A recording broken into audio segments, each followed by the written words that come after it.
Kyakkyawata, na kasance ba kasafai na fiye jin tsoro ba, amma sai gashi a kanki ina jin tsoro. Tsoron me? Saboda irin kyawun da Allah ya miki, hakan ya sa ni nake jin tsoro, gudun kada wani ya zo ya ƙwace minki. Ina so ki sani, taurari na da haske, gami da ƙyalli a cikin zuciyata. Ba zan iya rayuwa da minti ɗaya ba tare da ke ba.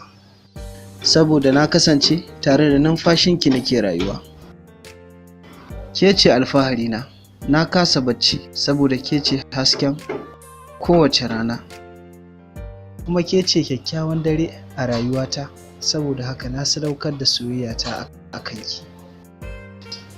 Babu shakka ka daina tsoro, saboda kai nawa ne.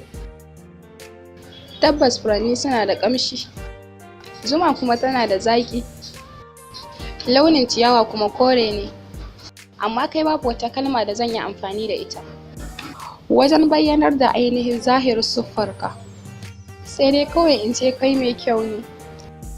Ina so ka sani, da zumar da kake lasawa zuciyarka, da ita na ce cittawa zuciya wacce nake tsananin so da ƙauna.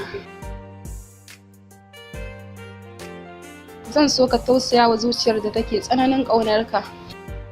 Soyayyarka tana danƙare ne a cikin zuciyana, kamar yadda ƙwaƙwalwa take danƙare a jikin kan ɗan adam. Da ina da ikon nuna maka abin da ke cikin zuciyana, da na yi, saboda ka gazgata irin son da nake yi maka a cikin raina. Sararin samaniya na cike da taurari, teku na cike da ruwa, doron ƙasa na cike da ciyayi, amma ni zuciyata cike take da soyayyarki. Ba ta gushewa kamar yadda taurari ba su gushewa a sararin samaniya, ba ta kafewa kamar yadda teku ba ta kafewa. Soyayyarki dawwamammiya ce a farfajiyar madinan zuciyata. Da akwai wanda zai tsaga jikina da ya ga jininki yana gudana, a kanki na mance kaina. Kikan hau in garman doki domin ki taho mafarkina. Ina ma a ce na kasance da ke a duk bugun numfashina. Ƙaunarki ce take ƙara tasiri a ruhina. Babban burina na ga bayyanar fitar murmushinki a kan wannan kyakkyawar fuskarki, ya kuma zamana ni ne sanadi. Haƙiƙa Allah ya wadata ki da abin da mata da yawa suke nema sun rasa. Ke kanki kin san a cikin jinsinku mata irinku ba ku da yawa.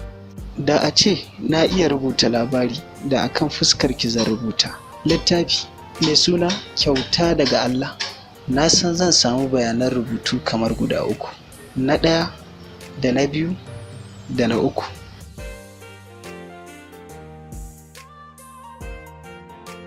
Kina da kyau ga iya kwalliya, shi yasa na dage, saboda na ga cewa na mallake ki. Kai ne masoyin raina, ka kasance wanda kyawunsa ya wuce gaba kwatance. Murmushinki da kyau, don Allah ki ɗan ƙara mun koda so ɗaya ne. Sanyayyar muryarka yakan sanya zuciyana da ruhina sanyi, kamar yadda sanyin damuna ke sa jiki ya zama yayi sanyi.